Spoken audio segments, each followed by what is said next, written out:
The day started like any other, with the quiet hum of routine that had come to define their lives. Sarah adjusted her blouse in the hallway mirror, the fabric clinging a little too tightly for her liking. At 40, she still looked good, but it felt like no one noticed anymore. Certainly not her husband, Mark. His head was buried in his laptop at the kitchen counter, his fingers tapping away like the clockwork of a life she no longer felt part of.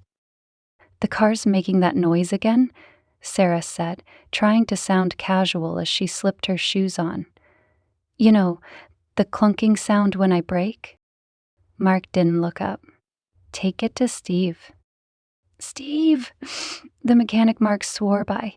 Trusted, reliable, and, according to Mark, one of the last honest men out there. She had only met him once, briefly, years ago when they'd moved to town. Back then, she hadn't paid much attention, just another face in the sea of people Mark seemed to know better than her. "I could call someone closer," she began. "Steve's the guy," Mark interrupted. "He's always done right by us." "Done right by you." Sarah thought but didn't say. Instead, she grabbed the keys and left, her frustration as constant as the squeaky hinge on their front door. The garage was tucked behind a row of brick buildings, almost hidden unless you knew where to look.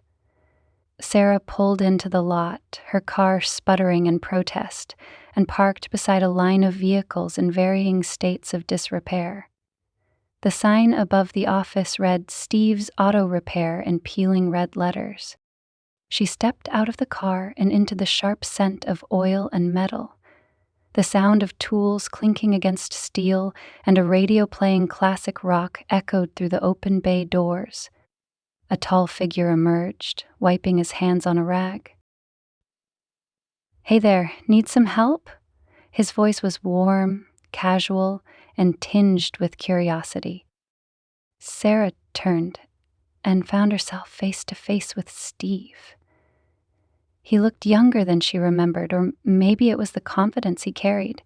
He was tall, broad-shouldered, with dark hair that curled slightly at the edges. His hands were rough, smudged with grease, but his smile was quick and easy. "The car's making a noise," Sarah said, gesturing vaguely. "When I brake." Steve nodded, tossing the rag onto a nearby workbench. "Pop the hood. Let's take a look." As she leaned into the driver's seat to release the latch, she caught his eyes flicking toward her, not leering, just noticing. It had been a long time since anyone looked at her like that. Her cheeks flushed as she straightened. Steve inspected the engine with a practiced efficiency, his brow furrowed in concentration. Sarah found herself watching the way his hand moved, deft and precise. When he turned to her, she quickly looked away, pretending to examine the stacks of tires against the wall. "Looks like your brake pads are wearing thin," he said, wiping his hands again. "Could be something else, but I'll need to do a full inspection. Might take a couple of hours." "Sure, whatever it takes," she replied, feeling suddenly awkward under his gaze. "You can wait in the office if you want," Steve offered, "or I can call you when it's done." "Wait," she said quickly. The thought of returning to her quiet, empty house felt unbearable. At least here there was noise, movement, life. The office was small but tidy, with mismatched chairs and a counter cluttered with invoices and coffee cups. Sarah sat near the window, scrolling aimlessly on her phone, but her mind kept drifting. Through the glass, she could see Steve working, his shirt clinging to his back as he leaned over the car. He moved with a kind of purpose she hadn't seen in years. It wasn't just his appearance that drew her attention. It was the energy he carried, the way he made her feel seen, even in the smallest interactions. It was something she'd been missing, though she hadn't fully realized it until now. When Steve came into the office to grab a tool, he paused. "You okay? You look distracted. "Oh, I'm fine," Sarah said, forcing a smile. "Just a lot on my mind." "Yeah, life does that," he said, his tone softening. "If you need someone to vent to, I'm a pretty good listener. Comes with the job." She laughed, surprised by how easily it came. "Do all your customers get therapy with their oil changes?" "Only the ones who seem like they could use it," he said with a wink. The light-hearted exchange left her feeling lighter, but also unsettled. There was an ease between them that felt both comforting and dangerous.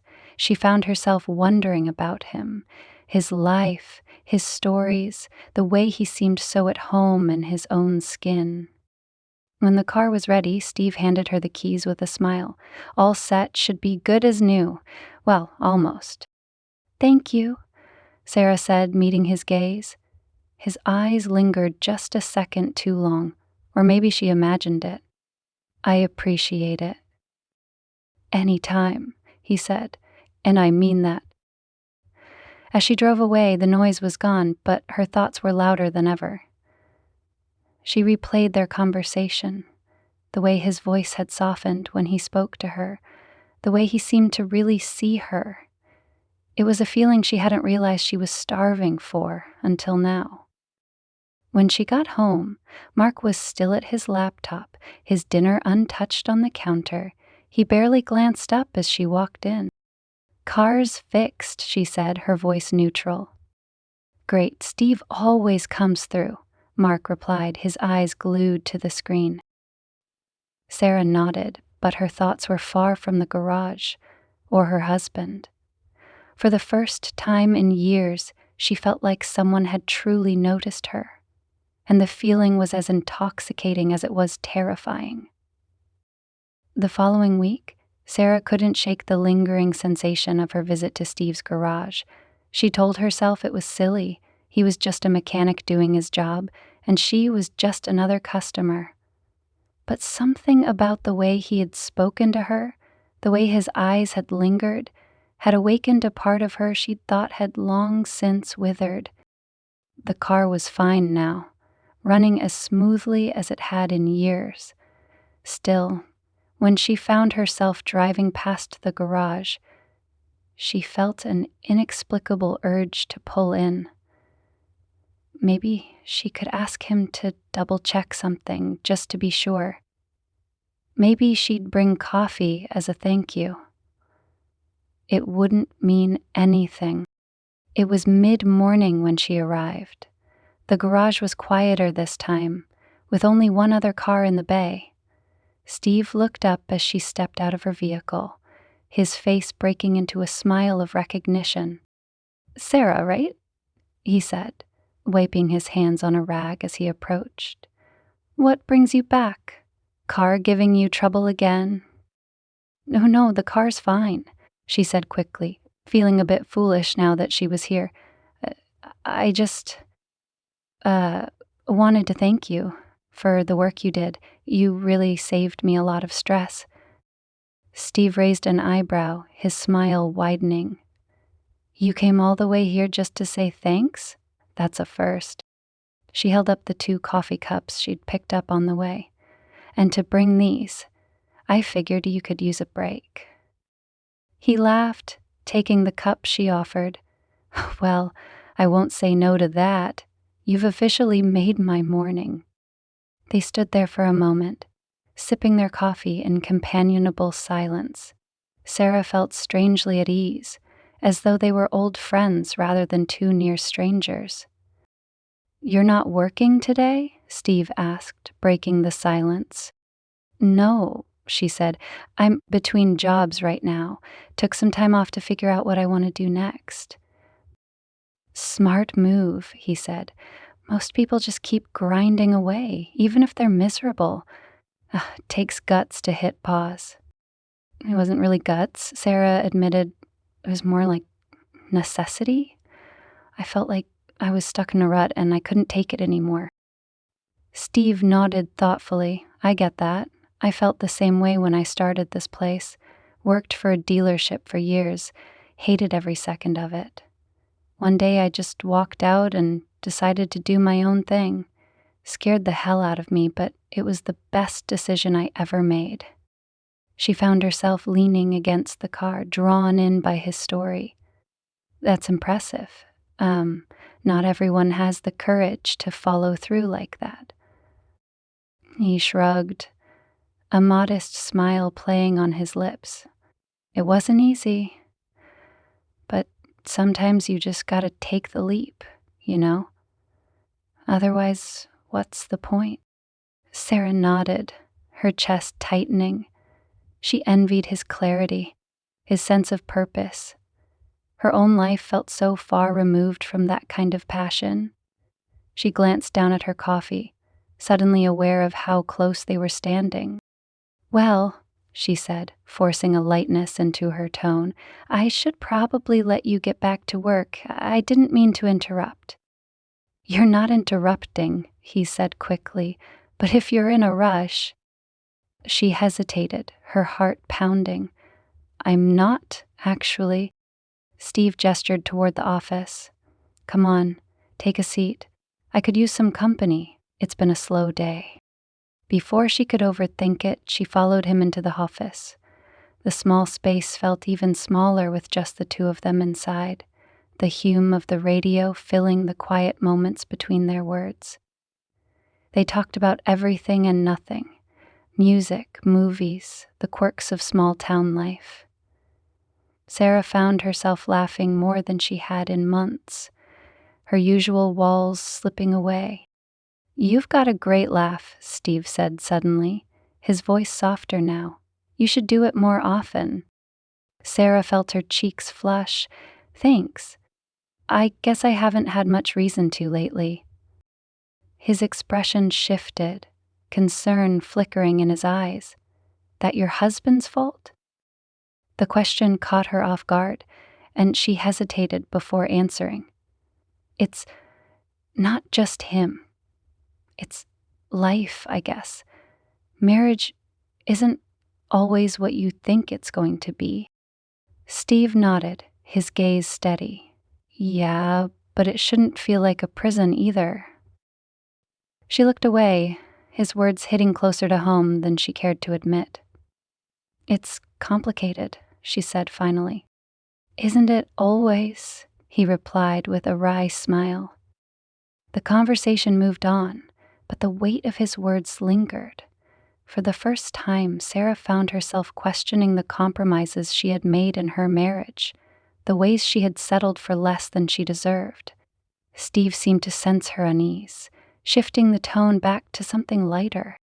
When she finally stood to leave, she felt a pang of regret, as though she were walking away from something she wasn't ready to let go of. Steve walked her to the car, his hand brushing hers briefly as he handed her the keys. The contact sent a jolt through her, and she looked up to find him watching her, his expression unreadable. "Thanks for the coffee," he said, his voice low, "and for the company. Don't be a stranger, okay?" "I won't," she said, the words escaping before she could stop them. As she drove away, her thoughts were a whirlwind. She told herself it was harmless, just two people talking, sharing a moment. But deep down, she knew it wasn't that simple. There was something between them, unspoken but undeniable, and it terrified her as much as it thrilled her. When she arrived home, the house was as quiet as ever. Mark was on a conference call, his voice droning from his office. Sarah set her coffee cup on the counter and stared at it, her reflection distorted in the dark liquid. For years, she had told herself that this life was enough, that the cracks in her marriage were just part of the deal.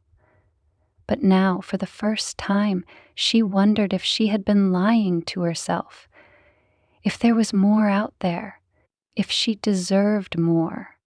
She thought of Steve, the way he had looked at her, the way he had listened. He had made her feel alive, like someone worth noticing. The feeling scared her, but she couldn't deny how much she craved it. As the hours passed, Sarah tried to push the thoughts away, to focus on dinner, laundry, anything but the mechanic who had unknowingly stirred something inside her. But no matter how hard she tried, she couldn't stop replaying the way his voice had softened when he said, "Don't be a stranger." It was a simple phrase, but it carried a weight she couldn't ignore. The following week, Sarah found herself at Steve's garage again, her heart racing as she pulled into the lot. This time, she didn't bother pretending there was something wrong with the car. She wasn't entirely sure why she was there. Maybe it was the way Steve had looked at her the last time, or the ease of their conversation, or the warmth she felt in his presence that had been missing from her life for so long. Whatever it was, she couldn't stay away. Steve was under the hood of a rusted pickup truck when she arrived. He glanced up, a smudge of grease streaked across his cheek, and smiled when he saw her.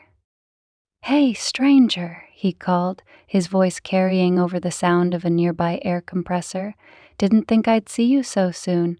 What's the excuse this time?" Sarah laughed, feeling a flicker of nervous energy. "No excuse, I just felt like stopping by." Steve raised an eyebrow, wiping his hands on a rag as he approached. "Well, you picked a good time.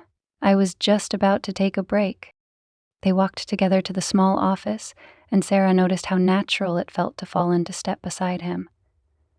Once inside, he poured them both a cup of coffee from the pot that seemed perpetually on. The coffee was bitter and lukewarm, but Sarah didn't mind. She was too focused on the way Steve's eyes crinkled when he smiled, the way his presence filled the room. "Busy day?" she asked, sipping her coffee. "Not too bad," Steve said, leaning against the counter. "It's been slow lately. Gives me time to work on my own projects." "Projects?" she prompted. Steve's face lit up and he set his coffee down to grab a photo from the cluttered bulletin board behind him. He handed it to Sarah, a snapshot of a sleek vintage motorcycle, polished to perfection. "This is my baby," he said, his voice tinged with pride. "Bought it for next to nothing a few years ago. Spent months restoring it. Best therapy money can't buy." "It's beautiful," Sarah said, genuinely impressed. "You did all this yourself?" "Every last detail," he said. "It's not just about the bike, though. It's the process. Tearing it down, figuring out what's broken, putting it back together. It's satisfying, you know?" Sarah nodded, though she wasn't sure she fully understood. "That must take a lot of patience." "It does," Steve admitted, "but it's worth it. I don't know, there's something about taking something that's been abandoned and giving it new life. It feels good." His words lingered in the air, and Sarah felt a pang of something she couldn't quite name. She thought about her own life, how she had let herself become stagnant, how she had ignored the parts of herself that felt broken instead of trying to fix them. "Do you ever feel like," she began, hesitating, "like you're stuck? Like no matter what you do, you're just spinning your wheels?" Steve studied her for a moment, his expression thoughtful. "Yeah, I've felt that way.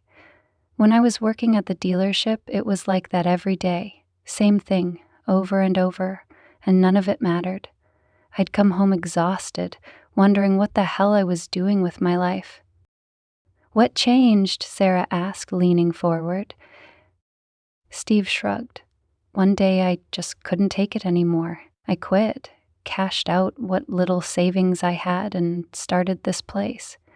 Scared the hell out of me, but it was the best decision I ever made. Now, even when it's hard, at least it feels like it's mine, you know?" Sarah nodded, her chest tightening. She envied his courage, his ability to take control of his life and make something of it.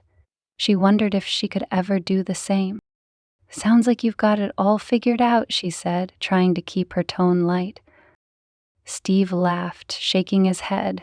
Not even close. I'm still figuring things out as I go, but I'll tell you this. Life's too short to settle for being miserable. The words hit Sarah like a punch to the gut. She thought about her marriage, the years of quiet discontent, the nights spent lying awake, wondering if this was all there was. She thought about Mark, so consumed by his work that he barely seemed to notice her anymore. And she thought about Steve, standing here in front of her, his presence a stark reminder of everything she was missing. "What about you?" Steve asked, breaking into her thoughts. "What would you do if you could start over?" The question caught her off guard and she hesitated before answering. "I don't know," she admitted. "It's been so long since I even thought about what I want. I've spent so much time trying to make everyone else happy, I guess I forgot about myself." Steve's expression softened and he stepped closer. "Maybe it's time to change that." The air between them grew heavy, charged with an unspoken tension. Sarah felt her pulse quicken, her heart hammering against her ribs. She wanted to say something, to break the moment before it swallowed her whole, but the words wouldn't come. Steve reached out, his fingers brushing hers lightly. It was the smallest gesture, but it sent a jolt through her, and she pulled her hand back instinctively. "I'm sorry," Steve said quickly. Stepping back, "I didn't mean to—" "No," Sarah interrupted, her voice barely above a whisper. "It's not your fault. I don't know what I'm doing." Steve nodded, his gaze steady. "It's okay. I get it." For a moment, they stood in silence, the weight of their unspoken feelings hanging between them. Sarah felt torn, caught between the safety of her familiar life and the terrifying pull of something new, something she couldn't quite define. "I should go," she said finally, her voice trembling. "Thank you for the coffee." Steve nodded again, his expression unreadable. "Any time." As she walked out to her car, Sarah felt a whirlwind of emotions. Guilt, fear, longing, all swirling together in a chaotic storm. She didn't know what was happening between her and Steve, but she knew one thing for certain. Her life would never be the same. The days after Sarah's last visit to Steve's garage passed in a blur. She tried to focus on her routine, cooking, cleaning, smiling politely at Mark as he came and went. But her thoughts kept drifting to Steve, his easy smile, the way his voice softened when he spoke to her, the brush of his fingers against hers. It was as though he had reached into her chest and stirred something awake, something she hadn't felt in years. She told herself she wouldn't go back. It wasn't right. She had a husband, a life, no matter how flawed. And crossing any more boundaries with Steve would only complicate things. But that resolve lasted only a week. One afternoon, after yet another silent dinner, with Mark and the weight of the quiet house pressing down on her, Sarah grabbed her keys and drove to the garage without thinking. When she arrived, Steve was in the middle of a job, crouched beside an old sedan with a wrench in his hand. He looked up as her car pulled into the lot, his expression shifting from surprise to something warmer. "Thera," he said, standing and wiping his hands on a rag. "Didn't expect to see you again so soon." "I wasn't planning on it," she admitted, stepping out of the car. "I just needed to get out of the house." Steve studied her for a moment, his gaze searching. "Everything okay?" She hesitated, then shook her head. Not really." He nodded, tossing the rag onto the hood of the car he'd been working on. "Come on, let's take a walk." They left the garage and wandered down a narrow path that ran behind the building, leading to a patch of woods. The afternoon sunlight filtered through the trees, casting dappled patterns on the ground. For a while they walked in silence, the only sounds the crunch of leaves underfoot and the distant hum of traffic. "Do you want to talk about it?" Steve asked finally, his voice gentle. Sarah sighed, shoving her hands into the pockets of her jacket. "It's not one thing, it's everything. My marriage, my life. I feel like I'm just existing, going through the motions." Steve nodded, his gaze fixed on the path ahead. "I get that. It's easy to lose yourself when you're stuck in a routine. When's the last time you did something just for you?" She thought about it and realized she couldn't remember. I don't know, years maybe. They reached a small clearing and stopped, the silence stretching between them. Steve turned to her, his expression earnest. "You deserve more than that, Sarah. Everyone does." She looked away, his words hitting too close to home. "It's not that simple. I can't just walk away from my life." "I'm not saying you should," Steve said. "But you don't have to settle either. You're allowed to want more." Her eyes met his, and for a moment, she couldn't look away. There was something in his gaze, a mixture of understanding and longing that made her chest tighten. "Steve," she began, her voice trembling, "I don't know what I'm doing." "Neither do I," he admitted, taking a step closer. "But I know I don't want to stop seeing you." Her breath caught, and for a moment she felt like the world had stopped turning. The air between them seemed to hum with electricity, and before she could think, before she could stop herself, she reached out and took his hand. The walk back to the garage was quiet, but it wasn't an uncomfortable silence. When they reached the lot, Steve hesitated, his hand still loosely holding hers. "Do you want to come inside?" he asked, his voice low. Sarah hesitated, her heart pounding. She knew what it meant to cross this line, what it would mean for her marriage, for her life. But as she looked into Steve's eyes, she felt a pull she couldn't ignore. It wasn't just about him. It was about everything he represented. Freedom, passion, the chance to feel alive again. "Yes," she said, barely able to hear her own voice. The garage was quiet, the tools neatly put away, the radio silent. Steve locked the door behind them, and for a moment they just stood there, the tension thick enough to cut with a knife. Then slowly, Steve stepped closer, his hand brushing her cheek. She leaned into his touch, her eyes closing as she felt the roughness of his skin against hers. "Are you sure about this?" he asked, his voice barely above a whisper. Sarah opened her eyes, meeting his gaze. "No," she admitted, "but I don't want to stop." That was all the confirmation he needed. His lips met hers in a kiss that was both tender and urgent, as though he had been waiting for this moment as long as she had. Her hands found their way to his shoulders, pulling him closer, and for the first time in years, she felt like she wasn't holding anything back.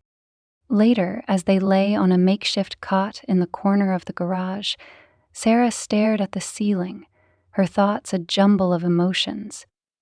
She felt exhilarated, guilty, terrified, and alive all at once. Steve lay beside her, his arm draped over her waist, his breathing slow and even. "You okay?" he asked, his voice breaking the silence. I don't know," she said honestly. "This, It changes everything. It doesn't have to figure it all out right now. She nodded, though she wasn't sure she believed him. Deep down, she knew there was no going back to the way things were. She had crossed a line, and no matter how much she tried to justify it, there would be consequences. When Sarah finally left the garage, the sun had dipped low in the sky, casting long shadows across the lot. She drove home in silence, her mind racing. When she pulled into the driveway, Mark's car was parked in its usual spot, and the lights were on in the kitchen. She sat in the car for a moment, staring at the house that had once felt like a sanctuary but now felt like a prison. Taking a deep breath, she stepped out of the car and walked inside. Mark was at the table, his laptop open in front of him, his face illuminated by the glow of the screen. He looked up briefly as she entered. "Hey," he said. "Where have you been?" "Out," she said, her voice steady. He nodded, already turning back to his work. "Dinner's in the fridge if you're hungry." Sarah stood there for a moment, watching him, wondering if he would notice the changes in her, the shift in her demeanor, the faint scent of motor oil that clung to her clothes. But he didn't. He was too wrapped up in his world to see what was happening in hers. As she climbed the stairs to their bedroom, Sarah felt a mixture of relief and sadness. She had stepped into a new chapter of her life, one that she couldn't take back. But whether it would lead to freedom or destruction, she didn't yet know. The days after Sarah's first encounter with Steve felt like living two separate lives. By day, she was the dutiful wife going through the motions of her marriage. By night, or during the stolen hours in between, she was someone else entirely, someone who felt alive, desired, and free. The dichotomy was exhilarating and exhausting, and the weight of her choices loomed heavier with each passing moment. At home, little had changed on the surface. Mark remained his usual detached self, buried in spreadsheets and conference calls. If he noticed anything different about Sarah, he didn't show it. She began to wonder if he would even care if he found out. That thought alone sent pangs of both anger and guilt coursing through her. "Anything interesting happened today?" Mark asked one evening, not looking up from his laptop. "No," Sarah replied, her voice steady. "Same old." It was a lie, of course. Earlier that afternoon, she had met Steve at a small diner on the edge of town. They had sat in a corner booth, heads bent close together, talking and laughing like old friends. He had reached across the table to take her hand, and she hadn't pulled away. It felt natural, easy, everything her marriage was not. The affair became a series of small rituals, texts exchanged in the quiet moments between chores, brief phone calls while Mark was out, quick, passionate meetings at Steve's garage or the diner. Every time they were together, Sarah felt the rest of the world fade away, replaced by a warmth and clarity she hadn't known she needed. But as the weeks passed, the cracks in her double life began to show. Suspicion map. It started with small, seemingly inconsequential things. Mark noticed she was spending more time out of the house, but didn't press the issue. "Are you running errands again?" he asked one evening, his tone more curious than accusatory. "Yeah," Sarah said quickly. "You know how it is, groceries, dry cleaning, all that." He shrugged and returned to his laptop, but Sarah felt her stomach churn. She hated lying to him, even if their marriage had been on autopilot for years. Yet every time she thought about ending things with Steve, she couldn't bring herself to do it. The thought of losing the way he made her feel was unbearable. Then came the close calls, Once, while she was in the shower, Mark picked up her phone, which buzzed with a message from an unsaved number. When she came out, he was holding it, a puzzled look on his face. "You've got a text," he said, handing it to her. "Who's this?" Sarah glanced at the screen, her heart pounding. The message was innocuous enough. "Thinking of you. Hope you're having a good day." She forced a laugh, willing herself to stay calm. "Oh, that's from Lisa. She lied, naming her best friend. She's been going through a rough patch lately." Mark seemed to accept the explanation, but the encounter left Sarah shaken. She realized how close she was to being found out, and the thought terrified her, not just because of what it would mean for her marriage, but because she wasn't ready to give Steve up. Steve's frustration. While Sarah tried to balance her two lives, Steve's patience began to wear thin. One evening, as they sat together in the garage, he brought it up. "Does he even notice?" Steve asked, his voice low but tinged with frustration. "That you're gone all the time? That something's changed?" Sarah looked away, guilt flaring in her chest. "He doesn't ask questions." "That's not the same as not noticing," Steve said, leaning forward. "You deserve more than this, Sarah. You know that, right?" "I know," she said softly. "But it's not that simple." Steve sighed, running a hand through his hair. Maybe it is. Maybe you're just scared to make a choice." The words stung because they were true. Sarah was scared of what leaving Mark would mean, of what a future with Steve might look like, of the uncertainty that lay beyond the fragile balance she had created. "I can't just walk away," she said finally. "Not yet." Steve nodded, but she could see the disappointment in his eyes. It wasn't the first time they had this conversation, and she knew it wouldn't be the last. Unraveling at home. As the weeks passed, Sarah's carefully constructed facade began to crumble. She became more distracted, more distant, and Mark started to notice. "You've been quiet lately," he said one night as they sat across from each other at the dinner table. "Is everything okay?" Sarah forced a smile. "I'm fine, just tired." Mark studied her for a moment, his brow furrowing. "You've been tired a lot lately. Is there something you're not telling me?"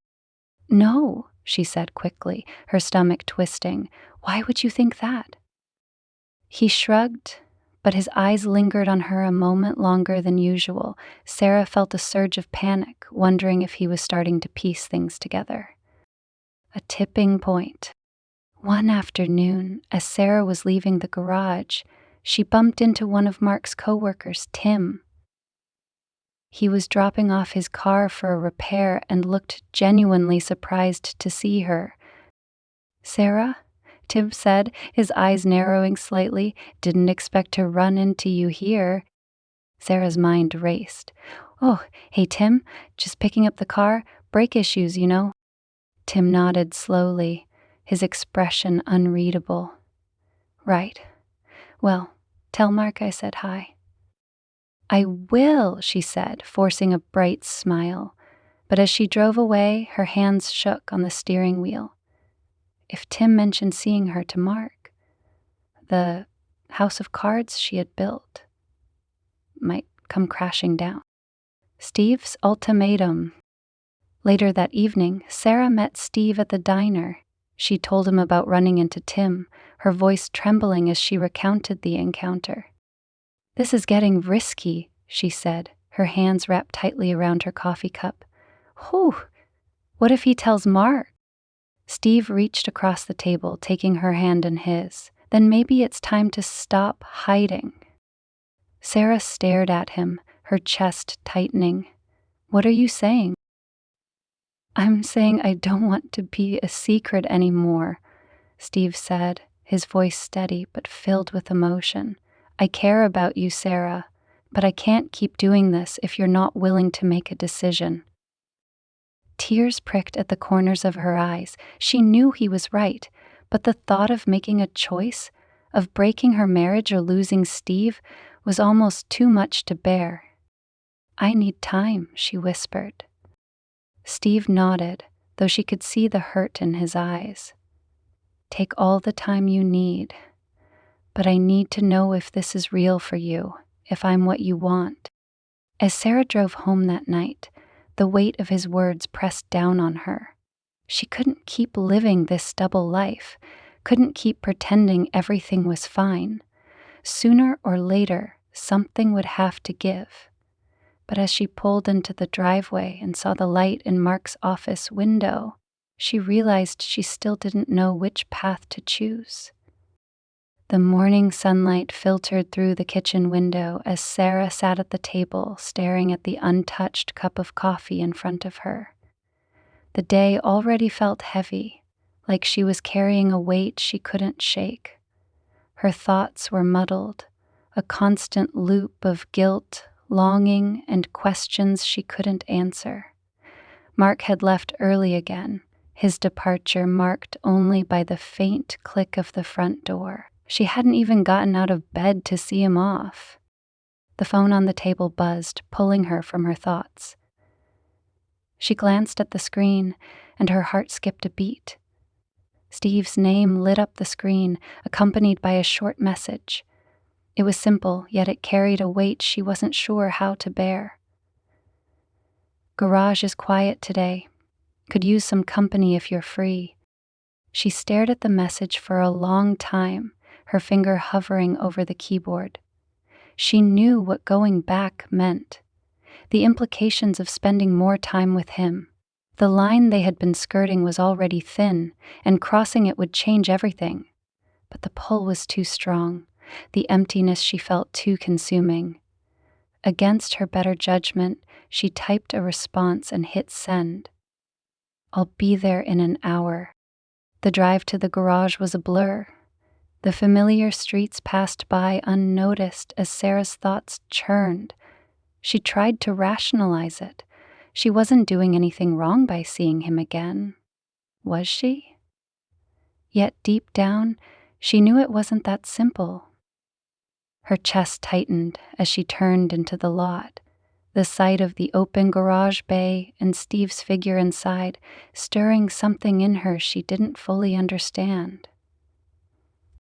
Steve was leaning against a workbench when she arrived, his face lighting up as he saw her.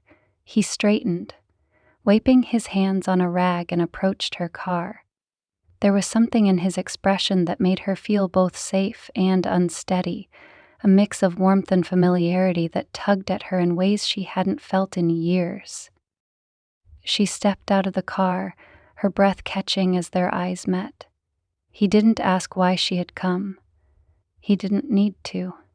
There was an unspoken understanding between them now, a shared awareness of the tension that had been building since the day they first met.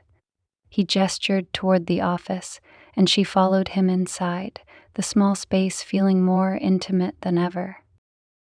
The hours they spent in the office passed in a haze. They talked at first, their words filling the silence with a sense of ease that belied the undercurrent of tension between them.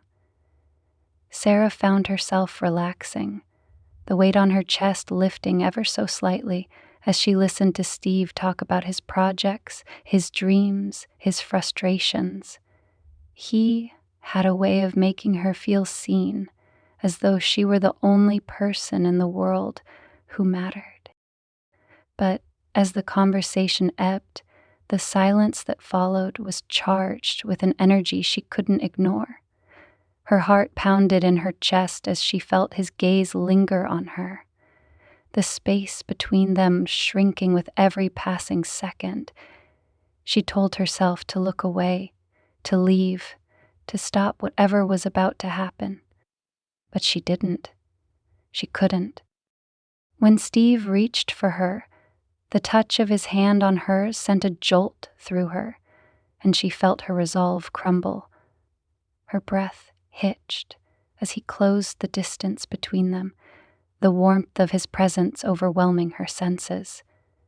She didn't stop him when he leaned in, and when their lips met, it was as though something inside her had finally snapped free. The kiss was soft at first, tentative, as though they were testing the boundaries of this new reality. But it quickly deepened, the intensity of their emotions spilling over. Sarah felt like she was drowning in the moment, every thought, every worry, every piece of her carefully constructed life fading into the background.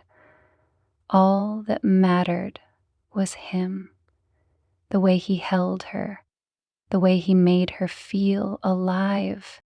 The world outside the garage seemed to vanish as they moved to the cot in the corner of the office. The small space felt like its own universe, one where nothing else mattered but the connection between them.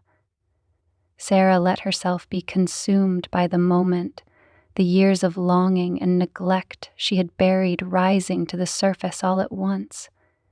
It wasn't just about Steve. It was about everything he represented: freedom, passion, the chance to reclaim a part of herself she thought she had lost forever. When it was over, they lay side by side on the narrow cot, the silence between them heavy with unspoken thoughts. Sarah stared at the ceiling, her emotions swirling in a chaotic storm. She felt exhilarated, terrified, and guilty all at once, the weight of what had just happened pressing down on her chest.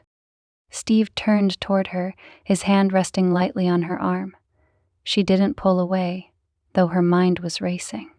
She had crossed a line, one she could never uncross, and the reality of that was starting to sink in. The drive home was different this time.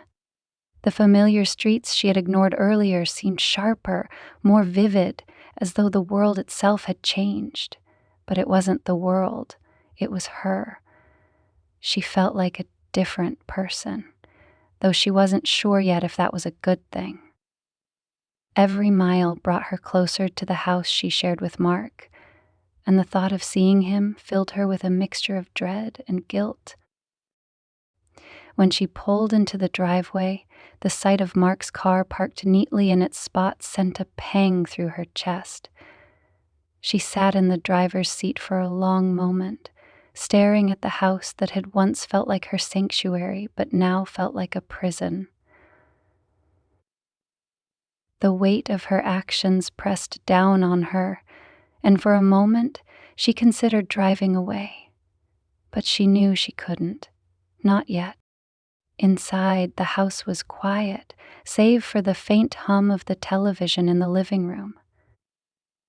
Mark was sitting on the couch, his laptop open in front of him, his face illuminated by the soft glow of the screen. He looked up briefly as she entered, his expression neutral.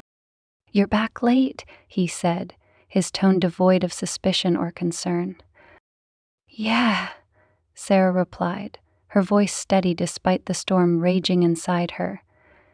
"Oh, ran into some traffic." Mark nodded and returned to his work, his attention already elsewhere. Sarah stood in the doorway for a moment, watching him, her thoughts swirling. The disconnect between them was staggering, and she wondered if he would ever notice the changes in her, the cracks forming in their life together. But he didn't. He was too consumed by his own world to see what was happening in hers. As Sarah climbed the stairs to their bedroom, the weight of the day settled heavily on her shoulders. She felt like she was standing on the edge of a precipice, staring into the unknown. She had crossed a line she could never uncross, and though she didn't yet know where it would lead, one thing was certain: her life would never be the same. The morning after her first affair with Steve, Sarah woke with a sinking feeling in her chest. The guilt she had managed to push aside the night before now sat heavily on her shoulders, a constant reminder of the lines she had crossed. She moved through the house in a daze, her mind replaying every detail of the day before. Steve's touch, his kiss, the way he had looked at her, like she was the only thing that mattered. Mark, as usual, had left early, leaving her a note on the counter about dinner plans with a client. It was the kind of routine gesture that had once reassured her, but now felt hollow. The kitchen felt suffocatingly quiet as Sarah sat at the table, staring into her coffee. The house, her life, everything she had once thought stable now seemed fragile, like it could crumble at any moment. She told herself she had to stop. This couldn't happen again. But even as she thought it, her phone buzzed on the table and her heart leapt. It was a message from Steve. "Thinking of you. Let me know if you want to meet later." Her thumb hovered over the screen, indecision gnawing at her. She wanted to see him, craved the way he made her feel, but the weight of what they'd done was too much to ignore. She locked the phone without responding, shoving it into her pocket as if that would help her escape the pull he had over her. The next few days passed in a blur of routine. Sarah avoided Steve's texts, though her thoughts constantly drifted to him. At home, she was overly cautious, trying to act as though everything was normal, though she couldn't help but wonder if Mark had noticed anything. He hadn't said anything, hadn't acted differently, but the fear of being caught lingered like a shadow in the back of her mind. Mark, for his part, seemed as distracted as ever. His evenings were filled with phone calls and work emails, his attention rarely on her. One night, as they sat across from each other at the dinner table, Sarah caught herself staring at him, wondering if he had any idea how far she had drifted from him, or if he even cared. "What's on your mind?" Mark asked suddenly, looking up from his plate. Sarah froze, her stomach twisting. "Nothing," she said quickly, "just tired." He nodded, accepting the answer without question. The conversation moved on, but Sarah felt the knot in her chest tighten. She wasn't sure if his lack of suspicion was a relief or a heartbreak. One afternoon, Sarah decided to visit a nearby park, hoping the fresh air would help clear her head. She walked aimlessly along the winding paths, her thoughts a tangled mess of guilt, longing, and uncertainty. The world around her seemed to blur, the vibrant colors of the trees and flowers muted by the chaos in her mind. She found a bench near the edge of a pond and sat, watching the ripples on the water's surface. The stillness of the moment was both calming and suffocating. She thought about Steve, about the way he had looked at her, the way he had made her feel alive in a way she hadn't felt in years. But she also thought about Mark, about the life they had built together, the history they shared. She didn't know how to reconcile the two, how to choose between the comfort of the familiar and the thrill of the unknown. Her phone buzzed again, pulling her from her thoughts. She hesitated before looking at the screen, her heart sinking when she saw Steve's name. This time the message was more direct. "I miss you. I need to see you." She stared at the message for a long moment, her chest tightening. Part of her wanted to respond, to tell him she felt the same way, to lose herself in him again. But another part of her, the part that still clung to her marriage, to her sense of morality, held her back. That evening, when Sarah returned home, the house was unusually quiet. Mark was in his office, his laptop glowing softly in the dim light. She stood in the doorway, watching him for a moment, trying to see him the way she used to. He looked tired. His shoulders slumped as he typed away. He didn't notice her standing there, didn't even look up as she walked past. She went upstairs to their bedroom and closed the door, leaning against it as a wave of emotion washed over her. She thought about everything they had been through together, the good, the bad, the moments that had defined their marriage. She thought about the woman she used to be, the one who had believed in forever, and wondered where that version of herself had gone. Over the next few days, Sarah tried to throw herself into her routines, hoping the distraction would help her sort through her emotions. But no matter how hard she tried, she couldn't escape the pull Steve had on her. Every time her phone buzzed, her heart jumped, even though she told herself she wouldn't respond. Eventually, she gave in. She met him at the diner they had been to before, the small, tucked-away booth offering them a semblance of privacy. The moment she saw him, the tension in her chest eased, replaced by a warmth she couldn't deny. They talked for hours, their conversation flowing effortlessly as it always did. But this time, there was an unspoken tension between them, a shared awareness of the line they had crossed and what it meant. Steve reached across the table, his hand brushing hers. She didn't pull away. The connection between them was undeniable, and though she knew it was wrong, she couldn't bring herself to end it. He made her feel seen, valued, alive, and she wasn't ready to let that go. But the cracks in her double life were beginning to show.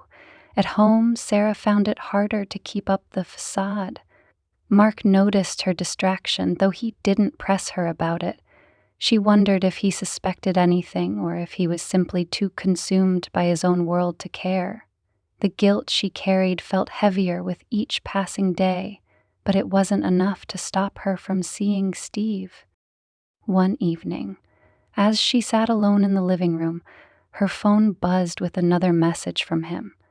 She hesitated before opening it, her chest tightening as she read his words. "I don't want to keep sneaking around like this. I need to know what we're doing, Sarah." She stared at the message, her mind racing. She knew he was right. What they were doing wasn't sustainable, but she didn't know how to let go of him or how to face the consequences of her choices. As she sat there, the weight of everything she had done pressed down on her. She thought about Mark, about Steve, about the woman she had become. She didn't have answers yet, but one thing was certain. Her life was no longer her own. It was a collision of secrets and emotions, and she didn't know how or if she could piece it back together. The cracks in Sarah's carefully constructed double life widened faster than she could patch them. Every glance from Mark felt heavier, every casual comment sharper. Though he never directly questioned her, Sarah sensed a shift in his demeanor. She could feel his eyes on her, lingering longer than usual when she left the room or returned late from an errand. The guilt, once a whisper, had grown into a deafening roar in her mind. And yet, she couldn't stop seeing Steve. He was the only light in the suffocating fog of her days. Every text, every touch, every stolen moment with him reminded her of who she used to be, or who she could become. But with each meeting, the risks grew, and the tension between what she wanted and what she feared loomed larger. The unraveling began with something small. One evening, as Sarah prepared dinner, Mark walked into the kitchen, his phone in hand. "You've been spending a lot of time out lately," he said casually, though there was an edge to his tone. Sarah froze for a moment, gripping the edge of the counter. "Just running errands," she said, forcing a lightness into her voice. "Groceries, dry cleaning, the usual." Mark didn't respond immediately. Instead, he leaned against the counter, scrolling through his phone. Tim mentioned he saw you at Steve's garage a while back. Her heart stopped. Oh, yeah, she said quickly. I had some brake issues. Mark, you're the one who always says Steve is the best. He nodded slowly, his eyes still on his screen. Right. Just seems like you've been back there a few times. Didn't realize the car needed that much work. It doesn't, she said, her voice coming out sharper than she intended. Sometimes I stop by just to say hi. He's always been helpful. Mark finally looked up, his gaze steady. Helpful, he repeated, his tone unreadable. Sarah busied herself with chopping vegetables, her hands trembling slightly. Yes, helpful. He's been good to us, hasn't he? Mark didn't respond. He turned and left the kitchen, leaving Sarah alone with her racing thoughts. She couldn't tell if he suspected anything or if she was simply imagining the tension. But the exchange left her shaken, the first real crack in her veneer.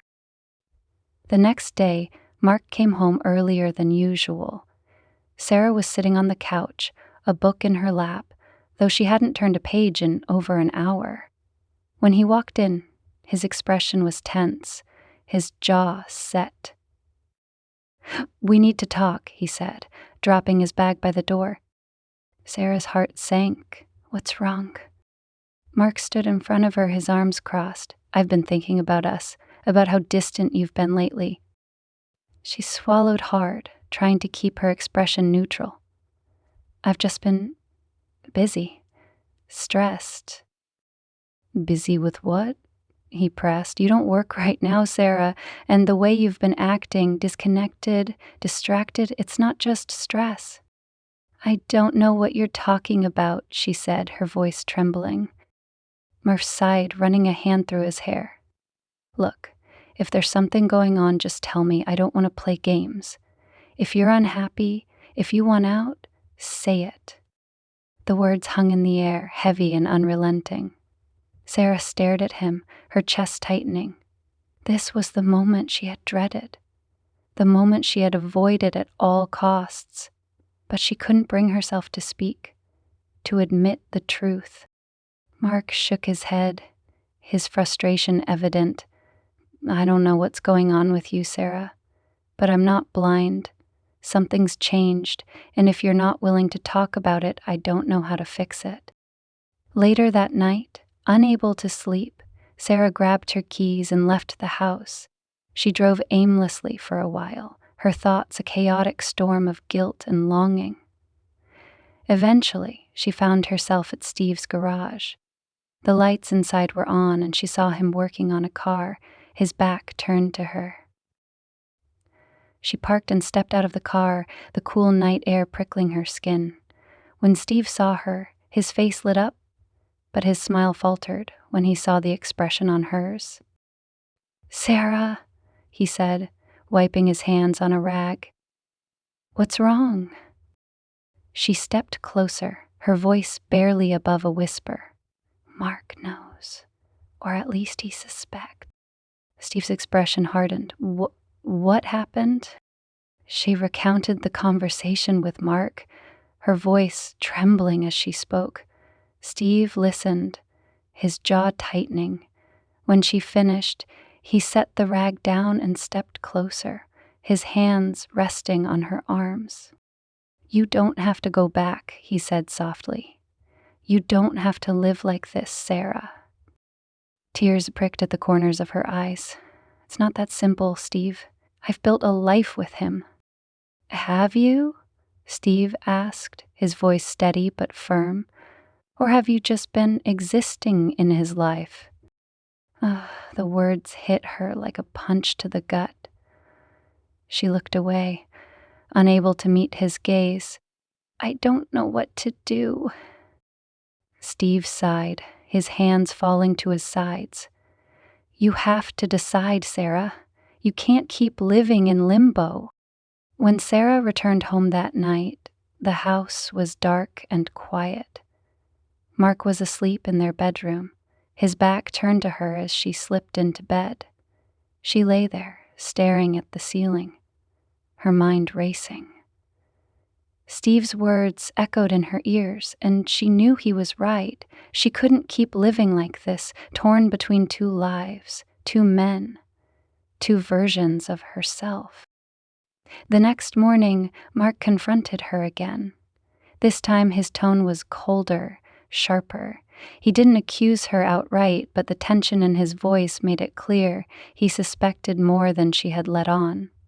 Sarah deflected his questions as best she could, but the cracks in their relationship were impossible to ignore.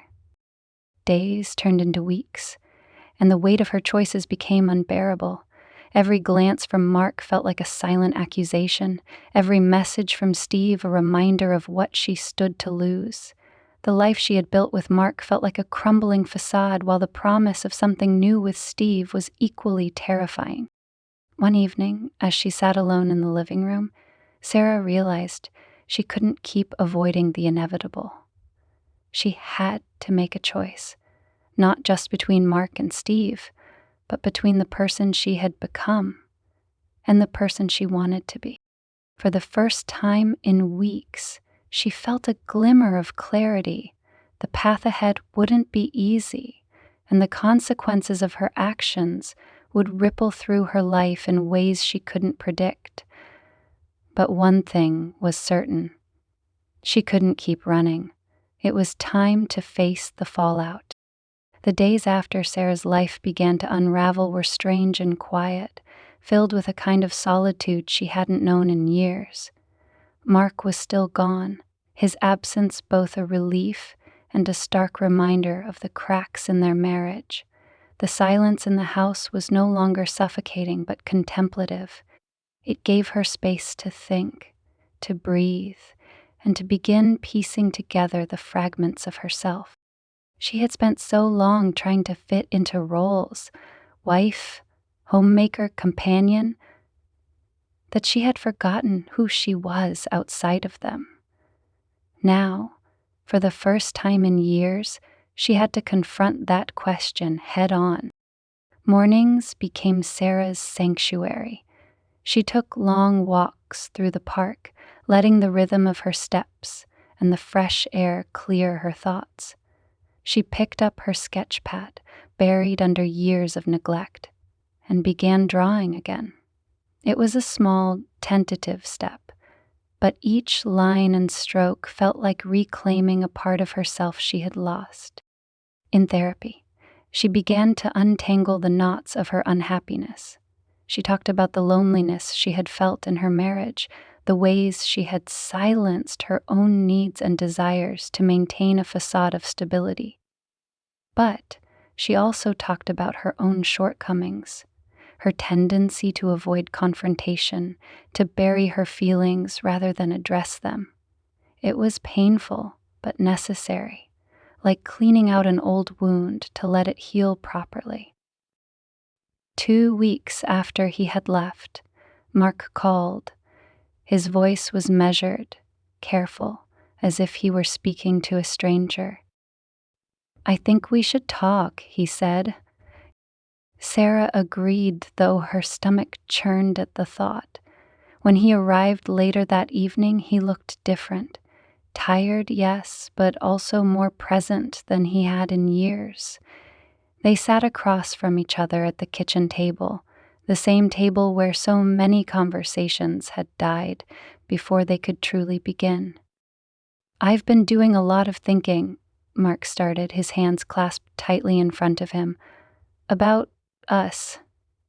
About everything." Sarah nodded, waiting. "I know I haven't been a good husband," he admitted, his voice low. "I let work consume me, let the routine take over. I didn't see how unhappy you were because I wasn't paying attention. And for that, I'm sorry." The sincerity in his voice surprised her.